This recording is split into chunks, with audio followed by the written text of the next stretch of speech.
Então, oficialmente, estamos começando o TEAR do dia 9 de julho de 2025 e eu convido vocês a tomar uma inspiração profunda, fechar um pouquinho os olhos, se acomodar aí onde você esteja,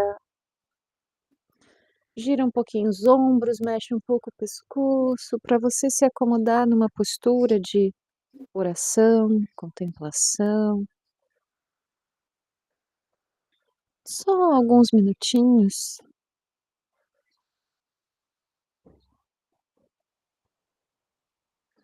para a gente intencionar, acessar partes profundas do nosso ser,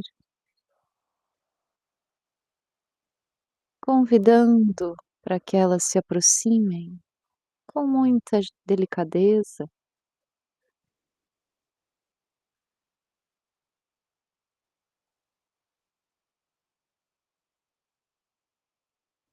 quando nós interiorizamos a nossa atenção, nós naturalmente vamos nos abrindo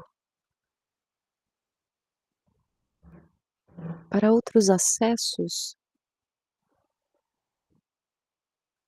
possibilitando novas conexões,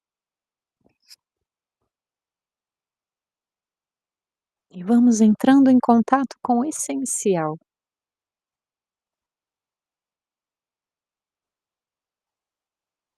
Então respira nesse espaço sagrado que é só teu.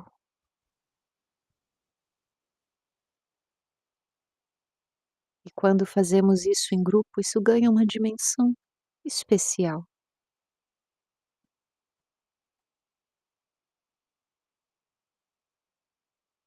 com a força de mais de um coração reunidos. É como se nós abríssemos um portal de elevação de consciência.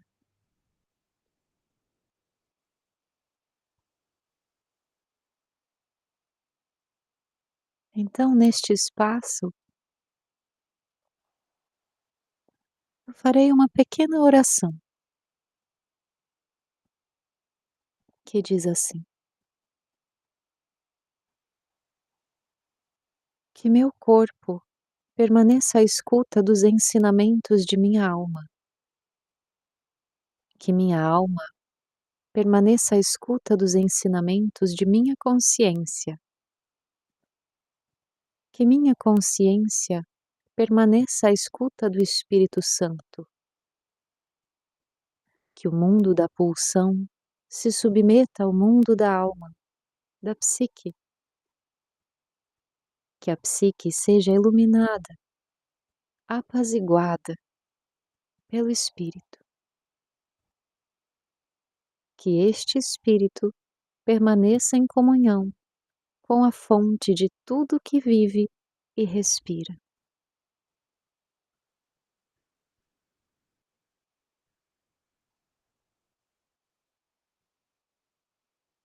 Respira alguns instantes, absorvendo essas palavras, essa oração,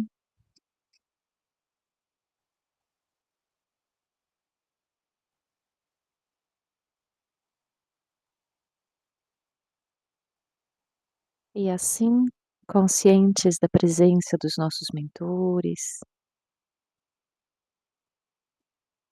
conscientes de nossa origem divina, iniciamos o tear de hoje, este espaço que é dedicado à construção da alma, das virtudes.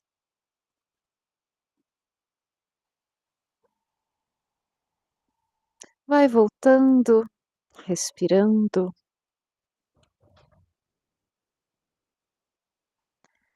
Essa oração que foi lida, ela é uma oração de iniciação, uma oração iniciática dos terapeutas de Alexandria. Eh, os terapeutas, essa palavra terapeuta, ela lá atrás, há 2000 anos atrás ou mais, ela estava associada a grupos de pessoas, principalmente aos que conhecemos como essênios. É dito em algumas correntes espiritualistas que Jesus teria passado uma temporada com os essênios, estudando, aprendendo muitas coisas.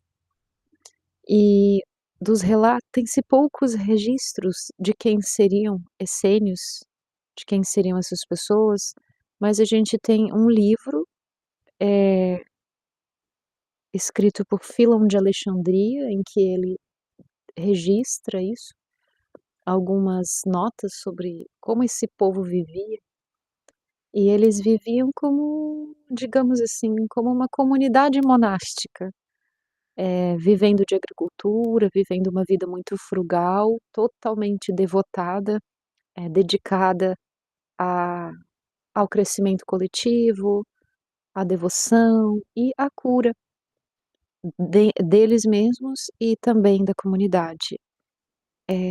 Então, essa oração é dita que vem daquela época, né. Então vejam aqui o reconhecimento dessa estrutura trinária que a gente viu de corpo, então ele começa: "Que meu corpo permaneça à escuta dos ensinamentos da minha alma". Então ele já estabelece aqui uma hierarquia, não é? O corpo e a alma. E depois a alma que se submeta à consciência, e aí a consciência a gente pode dizer que é o espírito, né, um espírito aí, alma enquanto psique, né, enquanto estrutura psíquica, e espírito como sendo aí essa centelha divina.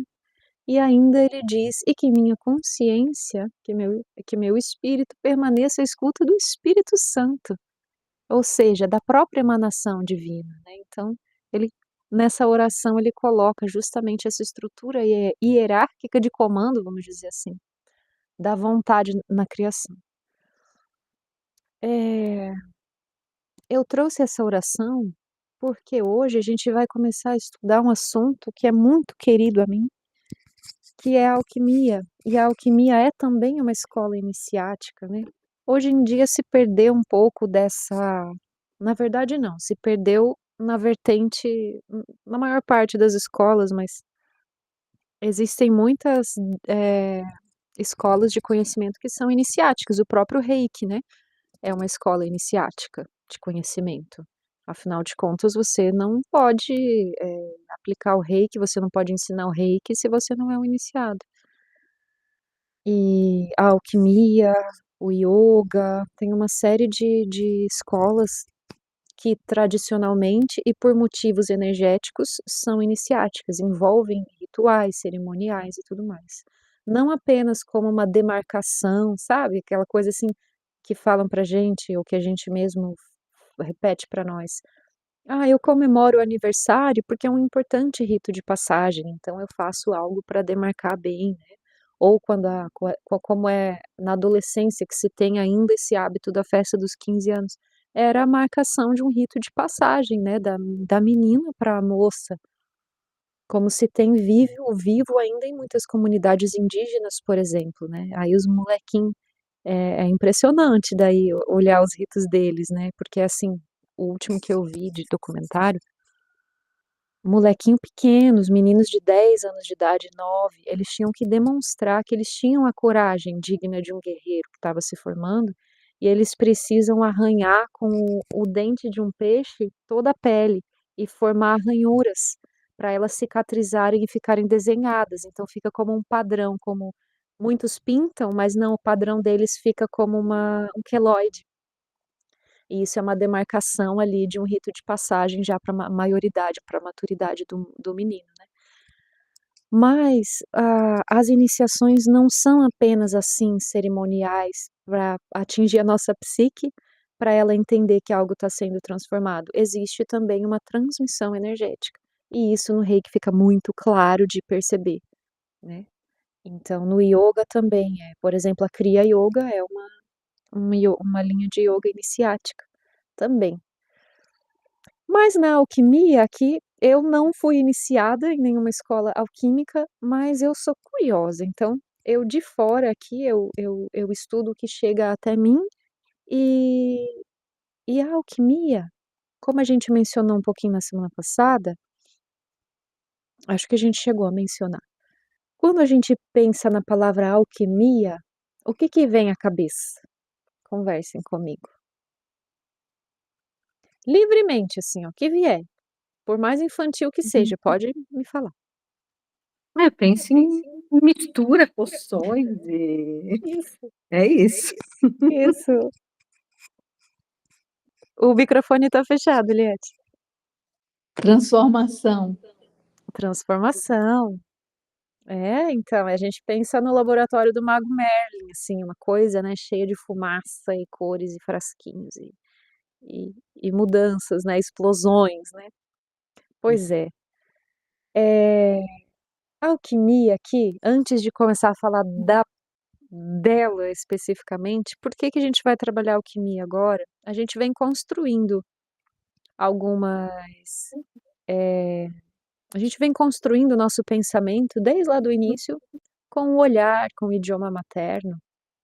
A gente falou muito sobre o olhar ser esse nosso campo de consciência através do qual a gente acessa o mundo, e aí falamos sobre essa estrutura trina, que é a estrutura humana.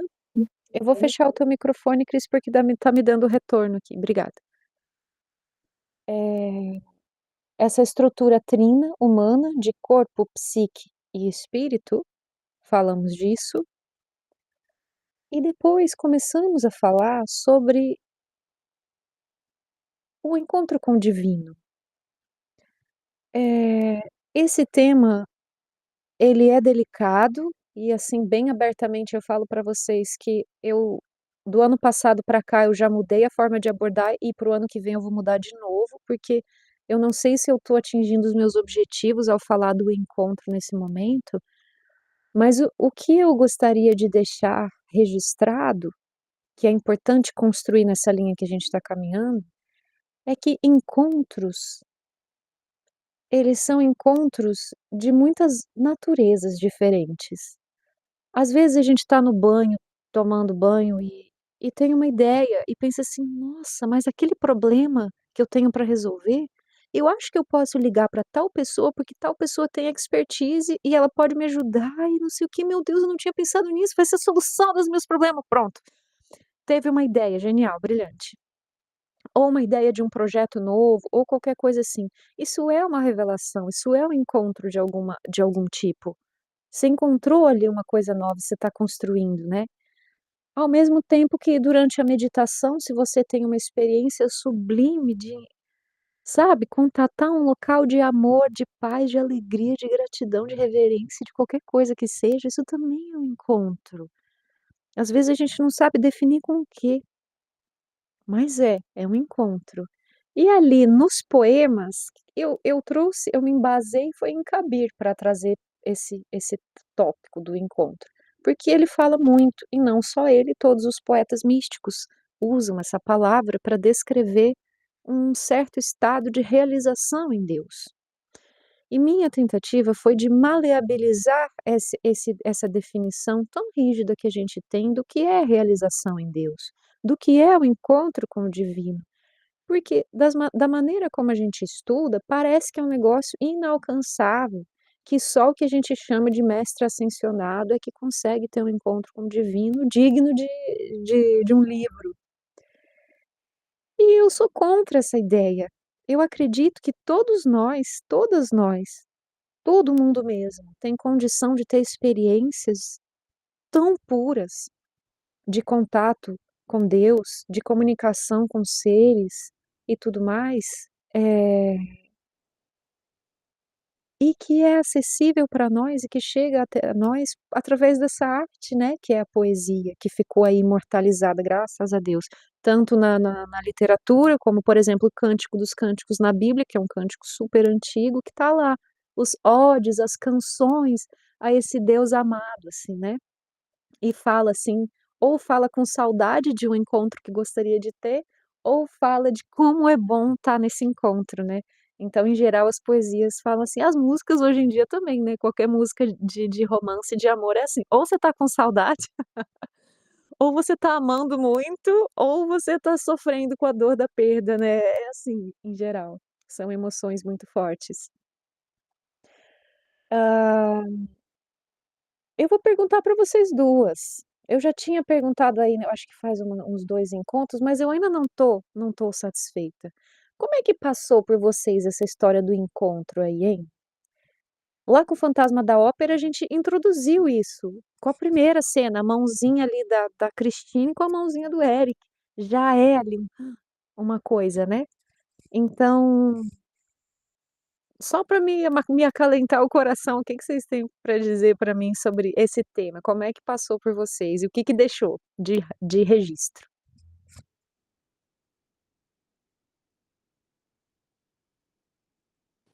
Você fala desde daquela interpretação do filme, né? A partir dali, que a gente começou a discutir o tema, né?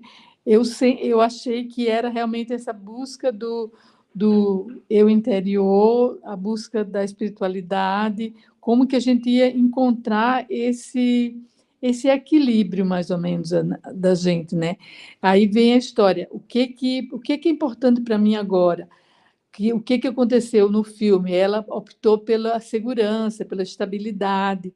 E nesse momento, e a gente também, em muitos momentos, faz essa opção, né? Não, vamos pensar no que é mais seguro, na estabilidade da gente. A gente pensa isso numa profissão, num curso que vai fazer. E agora eu fico pensando assim, que a coisa mais importante o encontro que eu vejo, que eu busco, é exatamente o que é essa espiritualidade que eu estou buscando. Onde que eu vou achar esse. Ah, agora eu me achei. Eu achei que, para mim, o primeiro passo foi o reiki. O reiki, para mim, foi uma divisão de água, né? Eu vinha para ali muito sensibilizada, não vou dizer que perdida, mas muito sensibilizada, muito emotiva, chorava no começo do reiki, chorava no fim do reiki, toda hora eu estava chorando. E ele me mudou muito no sentido assim de me dar uma segurança. Essa segurança, como a gente diz, não é que a gente vai estar sempre bem, é que a gente vai aceitar não estar bem também, né? Então, eu acho que esse encontro com a divindade passa por esse encontro com a gente mesmo, né? Que eu tinha muita insegurança. Eu não sabia dizer não, porque eu achava que eu ia ferir as pessoas e as pessoas não iam me aceitar por esse não, né? E eu acho que a partir do reiki, agora complementando com esse encontro da gente aqui no TA, eu busco isso aí. E realmente tem sido um, um despertar a cada semana, a cada encontro. Não sei se era isso que você queria escutar.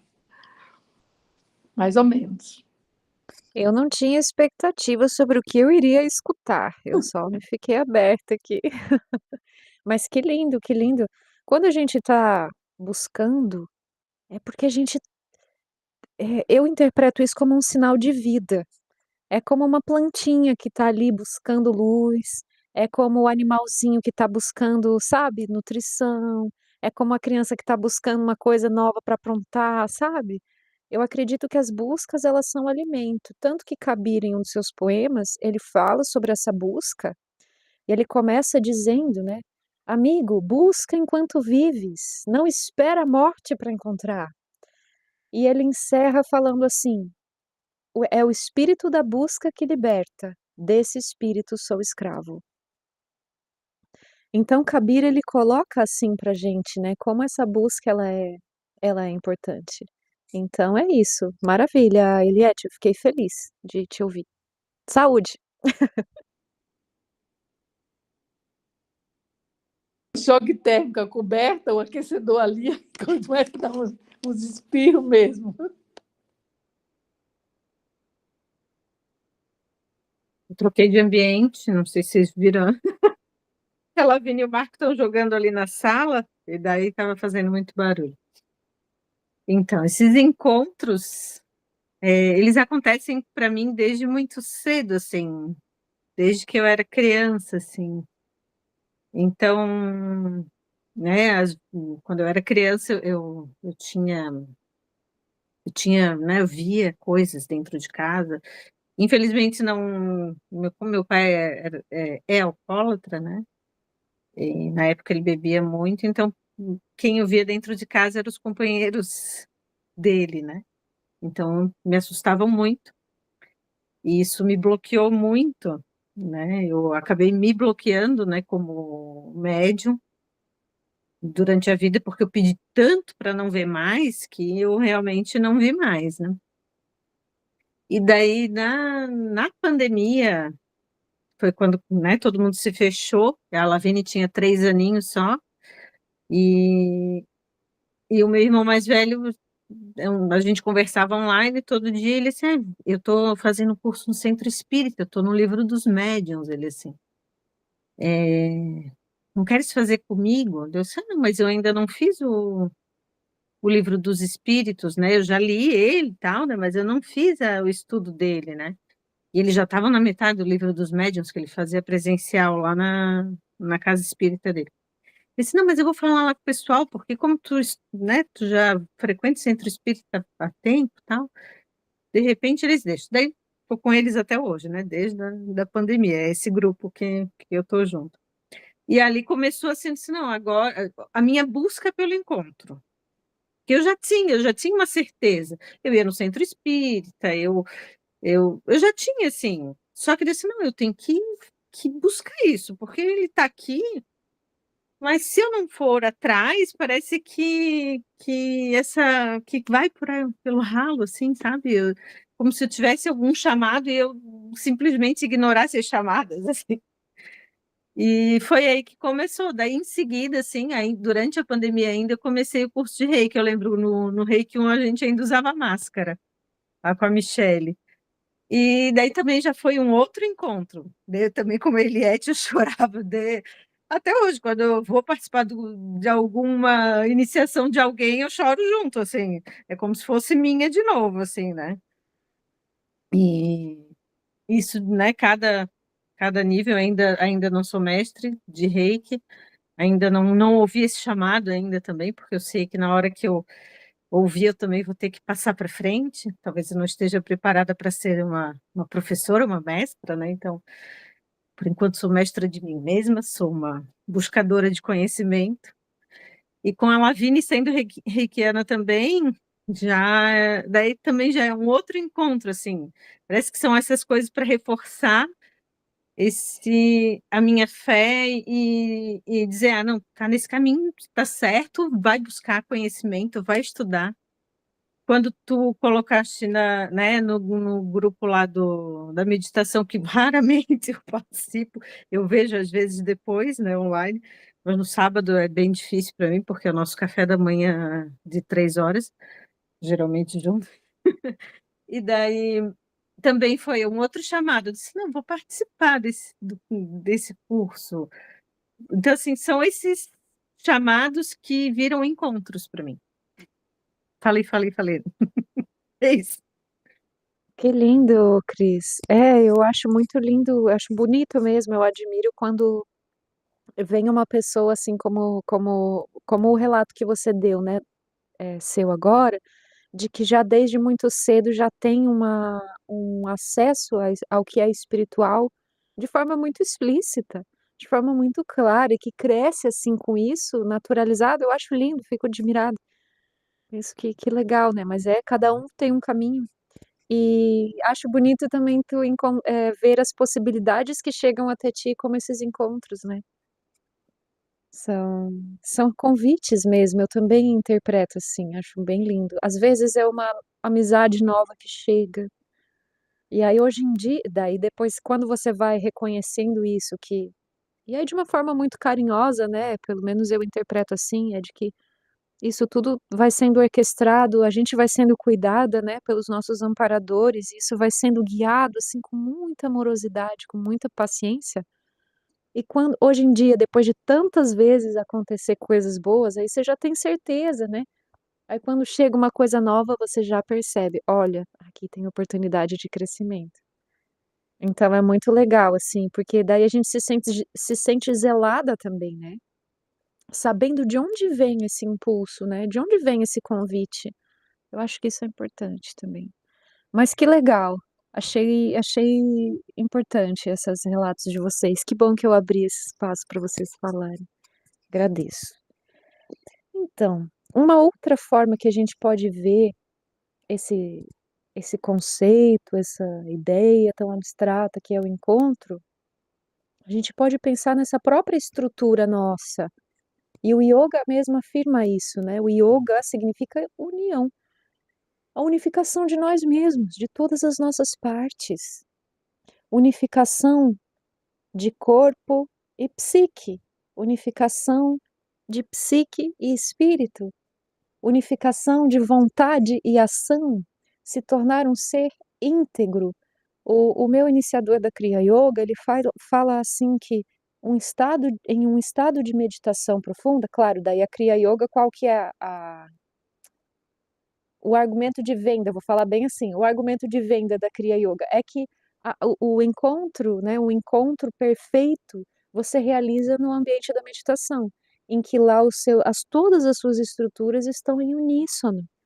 Então elas é como se você afinasse todos os instrumentos, todos os artistas são profissionais e você toca uma música linda, assim, com todos os órgãos do teu corpo funcionando lindamente, vibrando um único som, digamos assim, o teu som natural. Porque a gente tem o sintoma da descoordenação, isso a gente sabe que tem. Quando a nossa cabeça tá voada, a gente não consegue pensar direito, ou quando a gente tá apressada, fica tropeçando nas coisas. Isso são estados, né, de desencontro consigo. E engraçado que o Ayurveda diz que é desequilíbrio de Vata, né, é o desequilíbrio da sua parte mais sutil. É aquela que coordena tudo, né, porque o ar é o que coordena tudo no nosso corpo, mas a gente vai ver isso mais pra frente quando a gente estudar os elementos. Então uma forma de olhar para o encontro é a unificação de nós, ser integral, corpo, psique e espírito trabalhando perfeitamente. E o sintoma desse trabalho, realizado de forma perfeita, é um estado de coerência. Sabe quando você passa por uma situação e você percebe que você deu o seu melhor, que você falou até, assim, as palavras certas vieram na sua boca, você falou, e você fez o seu melhor, independente dos resultados, a pessoa pode até ter ficado chateada com você, mas você agiu com coerência. Ai, é uma coisa muito fantástica a força que brota desse lugar, dessa coerência, porque a gente está permitindo que esse nosso canal ele trabalhe, com maior, vamos falar assim, com maior potencialidade, né, com maior porcentagem do potencial. É aquela coisa que dizem, eu nunca entendi isso direito, tá, "Ah, a gente usa 1%, 10% do cérebro", nunca entendi isso direito. Do cérebro, quando fala cérebro, porque o cérebro hoje em dia se sabe que quando a gente faz alguma coisa, ativa todo o cérebro quase, porque está tudo integrado. Se você vai realizar um trabalho motor, não vai ativar só o trabalho motor, vai ativar o visual, vai ativar o cognitivo, várias partes de você. Mas não é bem o cérebro, né. Essa porcentagem aí de 10% é do espírito, não é do cérebro. É outra estrutura, acho que por isso que eu nunca entendi. Eu tenho umas coisas bem de autista, às vezes, assim, desculpa falar de autista, né, assim, jocosamente. Mas algumas coisas, assim, meio que eu tenho picuinha, eh, às vezes eu não entendo quando uma palavra ela tá desencaixada, aquilo lá fica gritando na minha cabeça, assim, eu não consigo fazer sentido daquilo. Quando muda a palavra, deu: "Ah, agora eu entendi", mas é uma coisa bem, não sei, da minha cabeça. Enfim, voltando.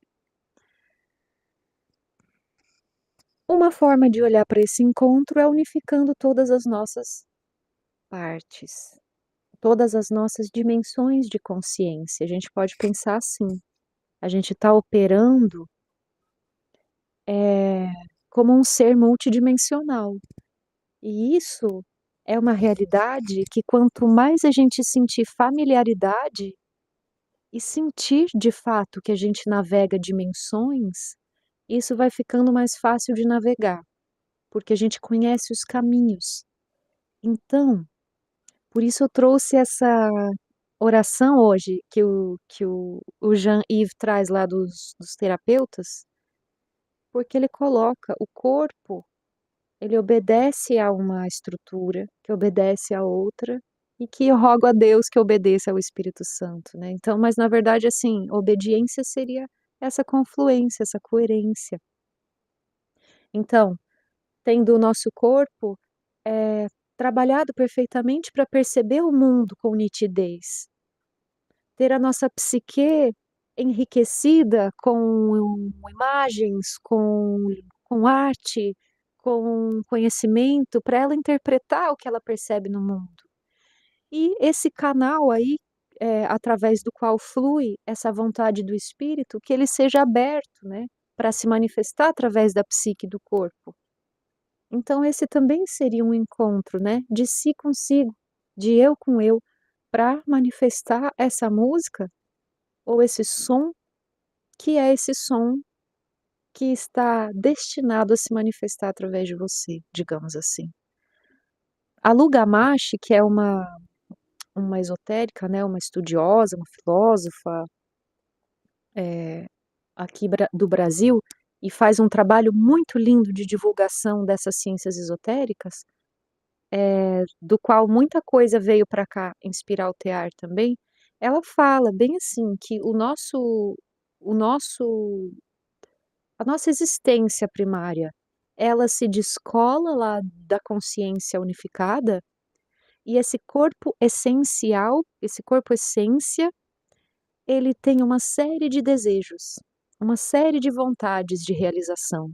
E a nossa tarefa aqui, dessa frequência aqui, que é corpo e psique, essa turminha, tem uma tarefa que é de revelar e manifestar os desejos desse corpo essência. E não é só durante a encarnação. Ela conta pra gente que quando você desencarna e fica nas colônias astrais, depois de recuperado já, né, depois fez suas coisas, que tá bem restauradinho, tá tudo zerado, né, como foi assim, fez uma grande viagem, aí agora fez a revisão do carro, tá tudo certo. Lá em cima existem laboratórios de investigação do corpo essência, que, o nosso corpo astral, a gente, né, nesse formato, nós somos auxiliados com meditações, com equipamentos de visualização, pelos mentores e tudo mais, para a gente descobrir quais são os novos desejos desse corpo essência. Olha que interessante pensar assim, dessa forma, né. Porque às vezes a gente escuta, e eu vou dizer, a gente escuta por muitas pessoas do ioga, assim, por exemplo, falarem que os desejos eles devem ser evitados, né. E na verdade, se a gente troca a palavra de desejo para vontade, fica diferente. É uma vontade de realizar-se, né, uma vontade de viver, igual esse espírito de busca que a gente estava falando. Você está buscando alguma coisa, isso é um desejo, mesmo que ele não tenha forma nenhuma. Você quer encontrar alguma coisa para se realizar. Realizar, realizar, se tornar real, sei lá o que é isso, né, de repente, enfim, não sei por que a gente usa essa palavra. Eu sou curiosa com como é?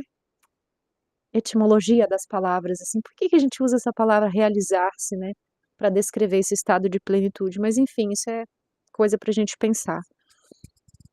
Mas é assim, então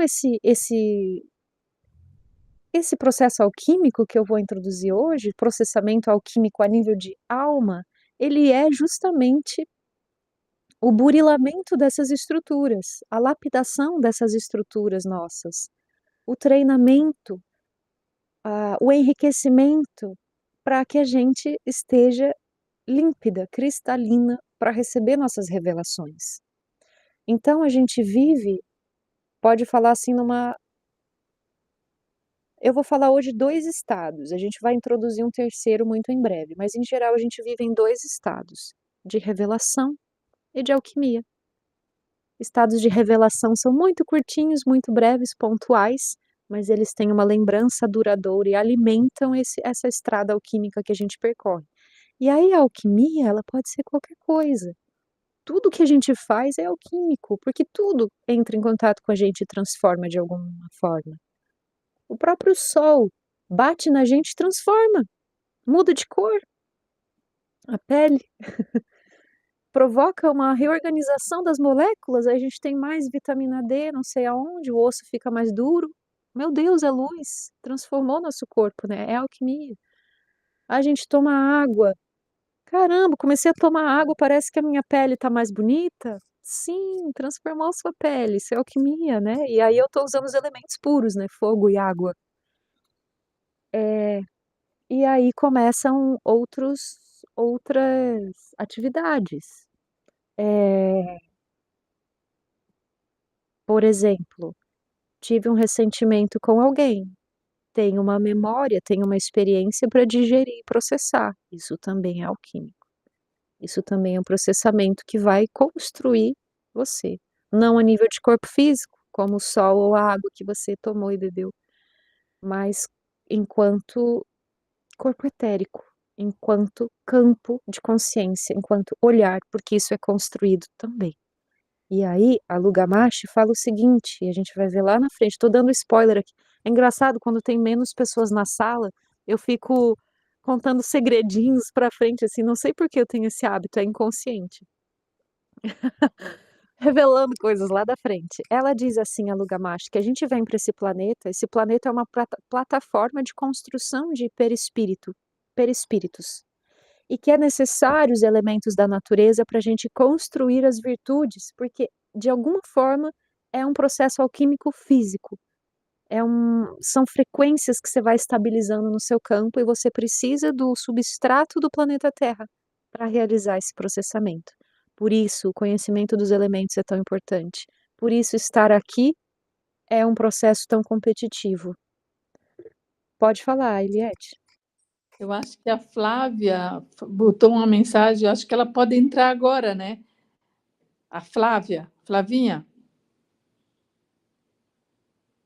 vê se ela botou uma mensagem, eita, perdi, mas eu acho que ela pode entrar agora no meio, né? Se ela quiser.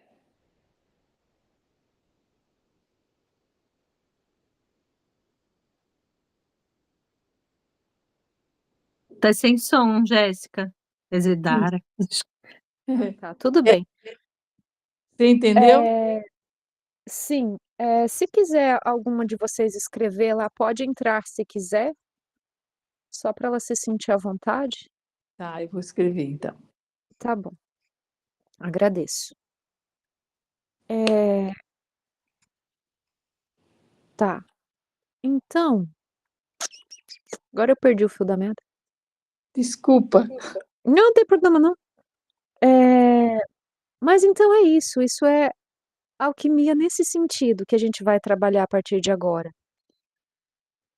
A gente tem 20 minutos ainda, eu vou falar sobre a definição de alquimia, porque é bem importante. É, Alquimia, a palavra alquimia, ela vem, se imagina, de duas origens, do grego e do árabe. E interpretando a partir das duas diferentes origens, a gente tem dois significados bem interessantes. Primeiro, do árabe, a gente desmembraria a palavra em alquimia. Al é um prefixo de localização geográfica, então, tipo, fala assim, ali, no, né? Uma palavrinha que denota um lugar.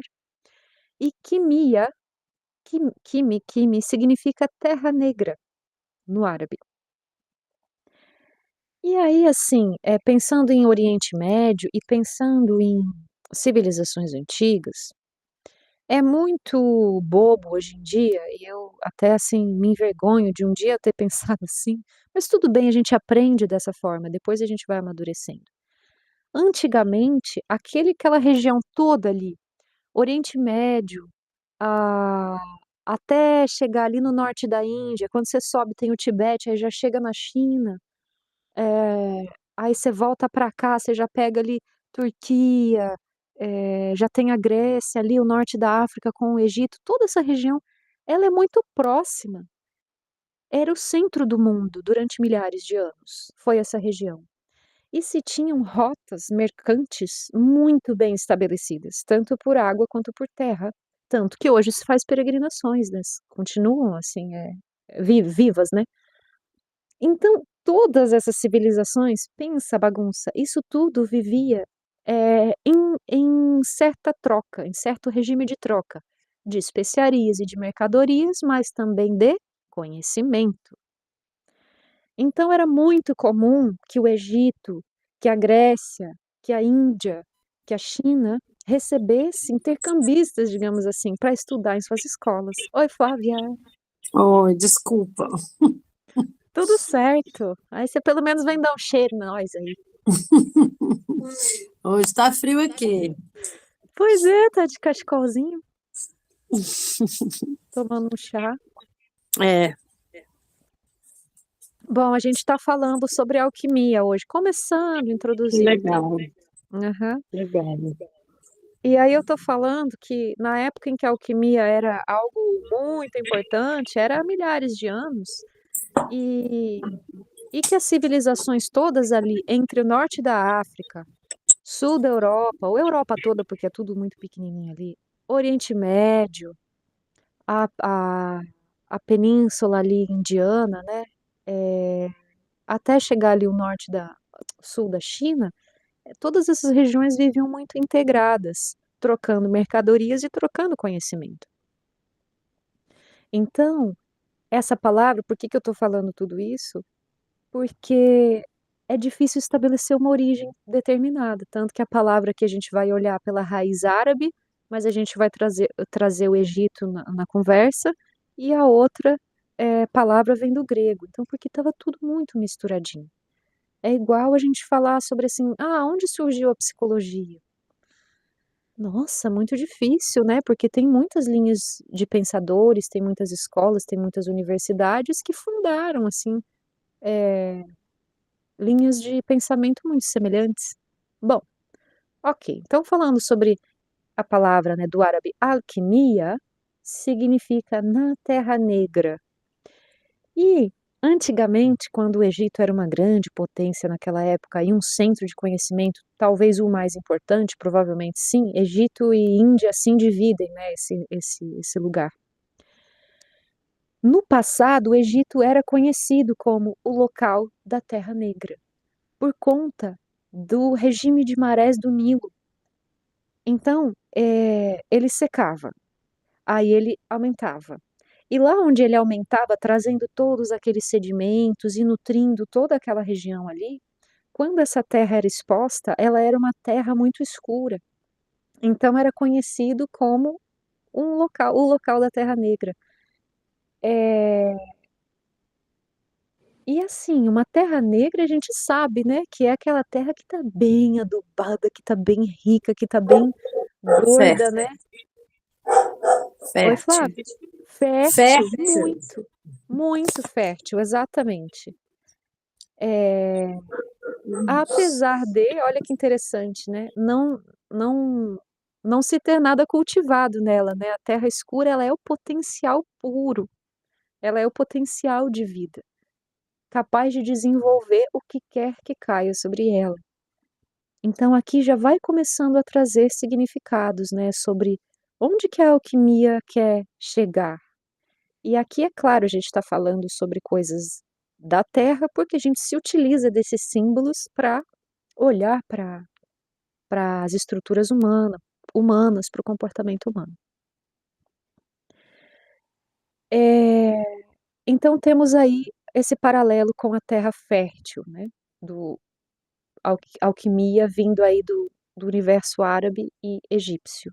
E aí, de acordo com o idioma grego, a palavra quimê, no grego, significa metalurgia, ou seja, é a manipulação dos metais. Então, se a gente revisualiza, né, caça da memória aí uma cena de manipulação de metais, a gente lembra de uma coisa meio medieval, assim, uma forja, né, uma forja de espadas, uma coisa bem assim, porque, claro, nós não temos a vivência aí de engenheiros, né, fazendo peças de sei lá o quê, essas ferrarias todas que se usam hoje em dia, né, é outro momento, mas lá na época era outro tipo de coisa, né, a metalurgia. Eram adornos, com a parte das joias, ou eram os militares, né, com a parte toda de defensoria, né, escudos, adagas, armas, né, eh, mas provavelmente outras estruturas também, inclusive decorativas, né, dos espaços e tudo mais. Mas enfim, essa simbolicamente, olhar para esse tratamento dos metais, ele representa algo importante para a alquimia. Por quê? No tratamento dos metais, se prevê interação muito intensa com o fogo e com a água. Então, se a gente for ver um filminho de alguém forjando uma espada, uma adaga, um cutelo, seja lá o que for, a gente vai ver ele colocando ela intensamente no fogo até aquele metal ficar flamejante. Ele vai bater naquilo, bate, bate, bate, porque maleabilizou, né? O fogo maleabilizou. Bate, aí você traz aí o impacto para dar a forma, e depois você mergulha isso na água gelada para dar um esfriamento.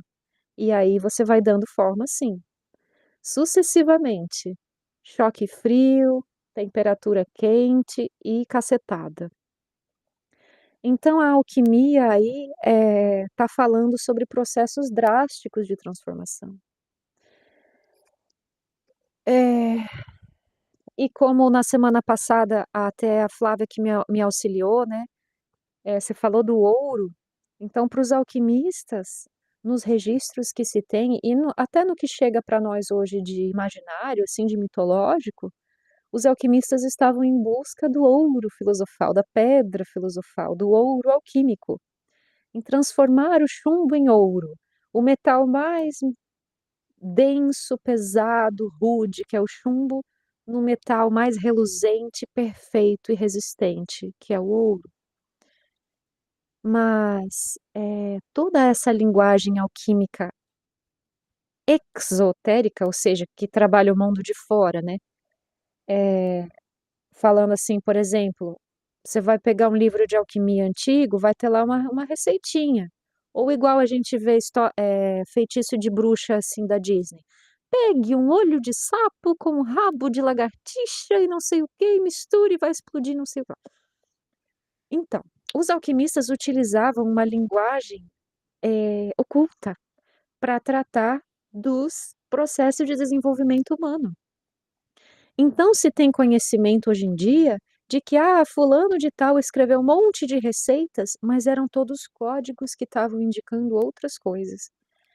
Então, ficou comum, os alquimistas ficaram conhecidos no mundo como como pessoas gananciosas e tudo mais, e de fato foram construídas, escolas alquímicas em busca do ouro de fato físico.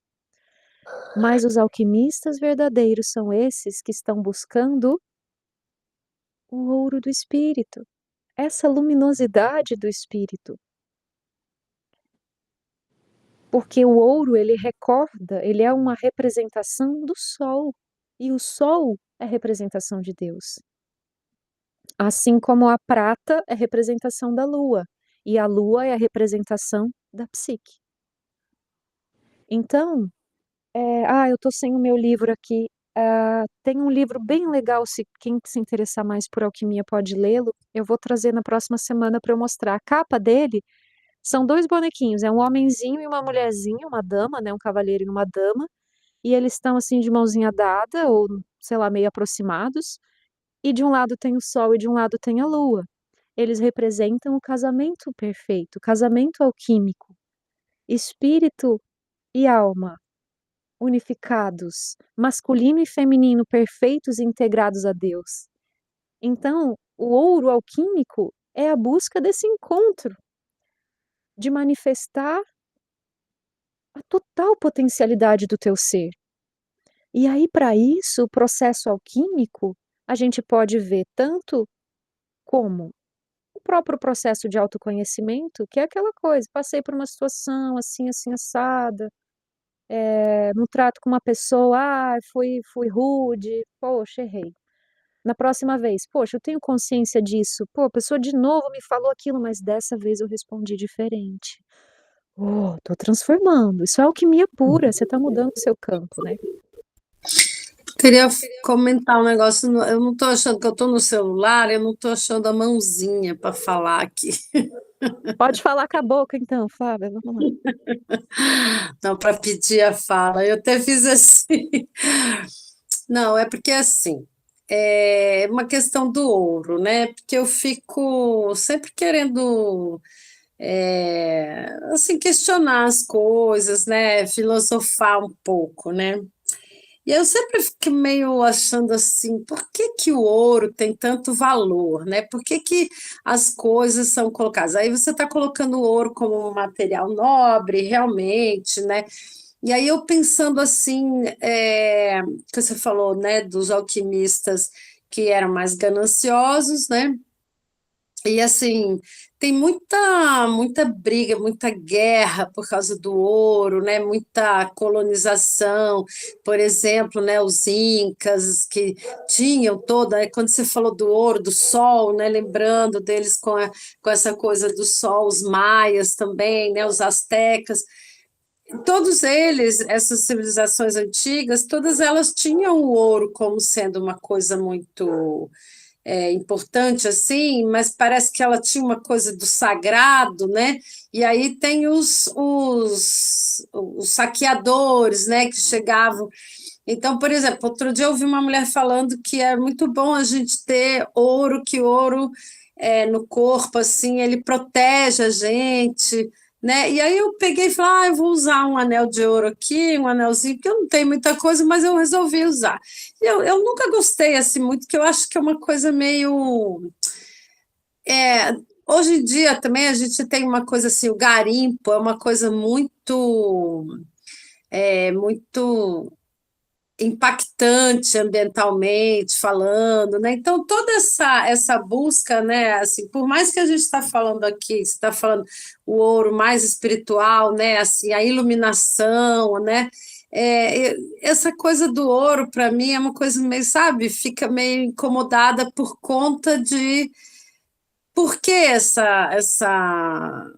né, todo esse valor para o ouro, né? Inclusive os países têm o ouro como sendo um lastro, né?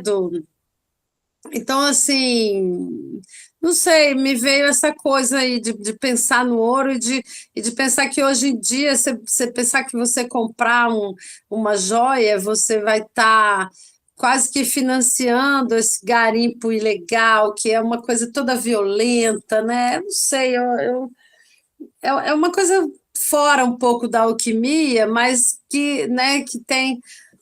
Eu não sei, fiquei pensando se agora me veio assim também, né, da gente buscar uma, uma, uma iluminação, uma espiritualidade e isso ser um pouco, sei lá, não ser real, não ser realmente valoroso. Não sei, me deu um negócio aí com o ouro. Que Interessante essa reflexão, Flávia. Você sempre traz questionamentos importantes, assim, pertinentes. Eu acho que tem tudo a ver.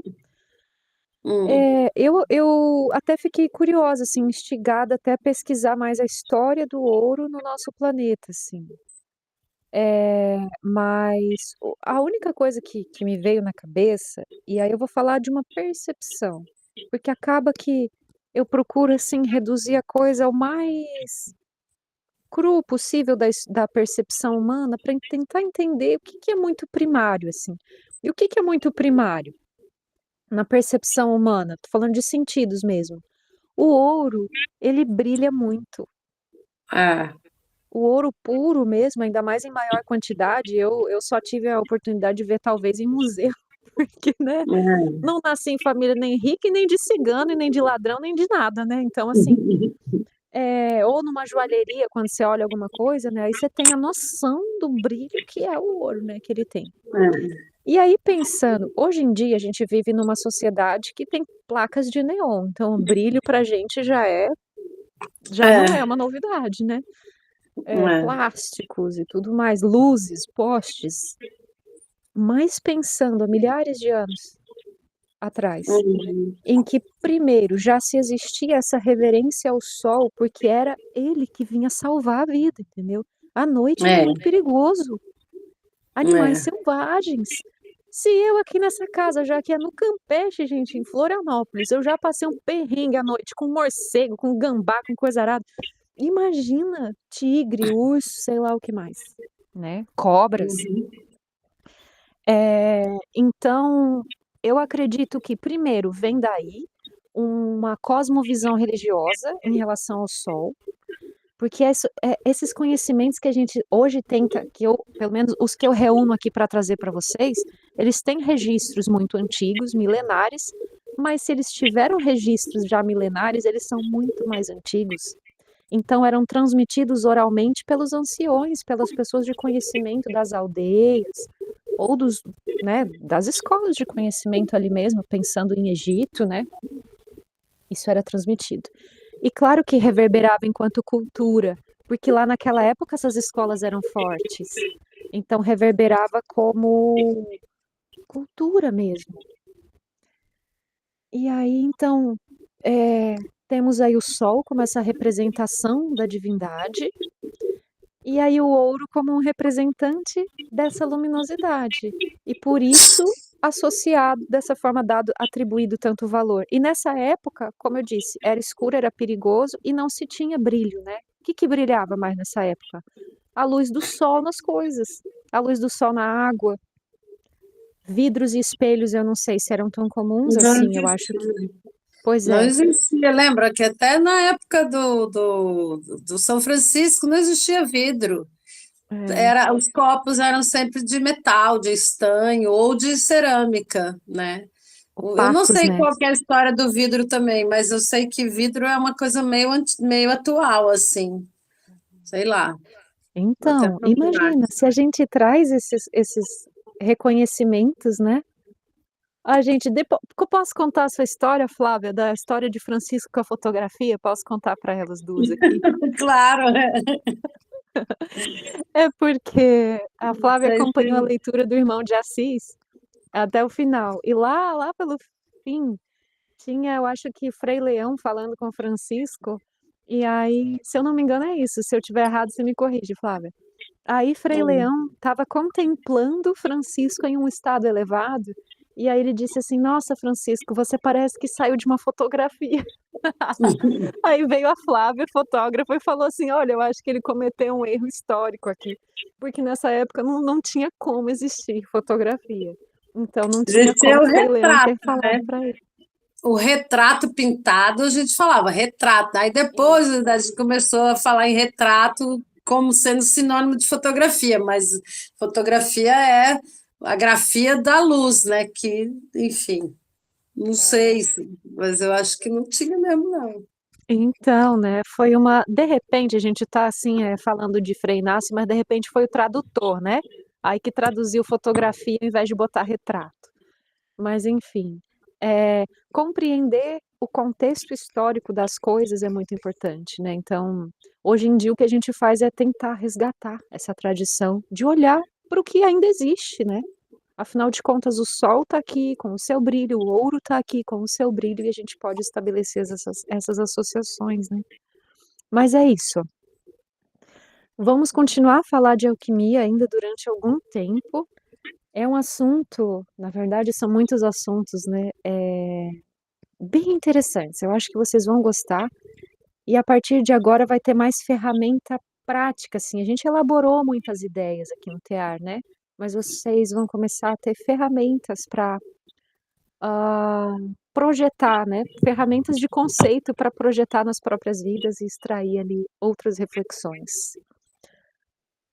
Bom, alguém tem algum comentário ainda? Algum questionamento? Meio saindo um pouco, Eu estava lendo aqui sobre o vidro, né? Que ele foi inventado foi descoberto e até os egípcios já faziam, mas só que a produção em massa de vidro, assim, para ser uma coisa, né, copo e tal, isso foi só na Revolução Industrial mesmo, né? Ó, que Desculpa. interessante. É, Aham, obrigada pelo dado, Flávia. Nossa consultora de verdades históricas. não, bobagem, não é assim também, não. Mas é interessante, né? Interessante. É um tema que eu acho bem legal. A rotina dos povos em outra época. Eu não sei por que isso me fascina. É Eu vou interessante. compartilhar com vocês, só por curiosidade. Tem um canal que eu sigo no YouTube que se chama Village Life. Então, vida na aldeia, vida na vila. E é um grupo, uma família, uma aldeia, sei lá, que eles, na Índia, e que eles têm uma cozinha e uma aldeia muito roots, assim. Então tem forno de barro, que eu nunca tinha visto daquilo, coisa mais inteligente do mundo. Forno não, fogão de duas bocas ancestral, gente, de argila. Você bota a lenha num buraco, sai fogo em dois, assim, bem legal, simples, inteligente.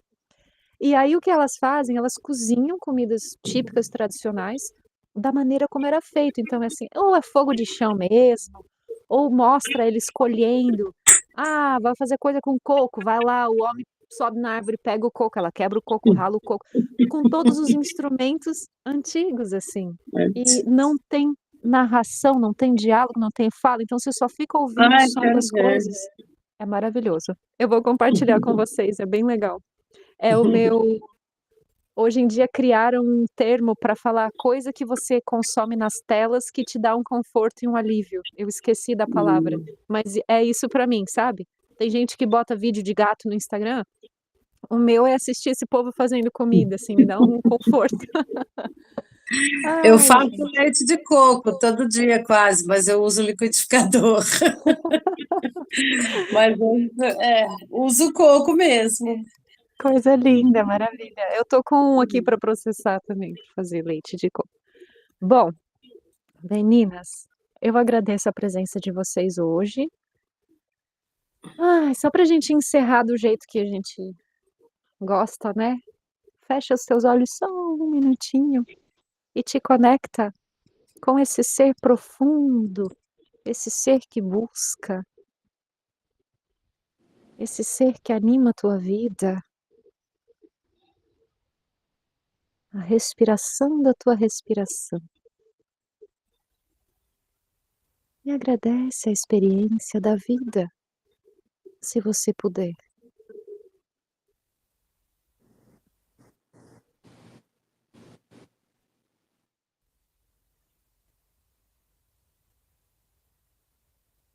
E ao expressar assim o nosso contentamento em estarmos vivas, elevando nossa frequência,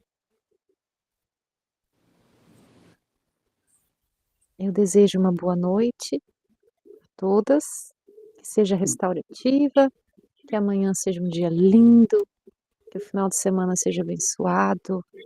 Semana que vem nós estaremos aqui mais uma vez para elaborarmos esse tema da alquimia. Um beijo no coração de vocês e até muito em breve.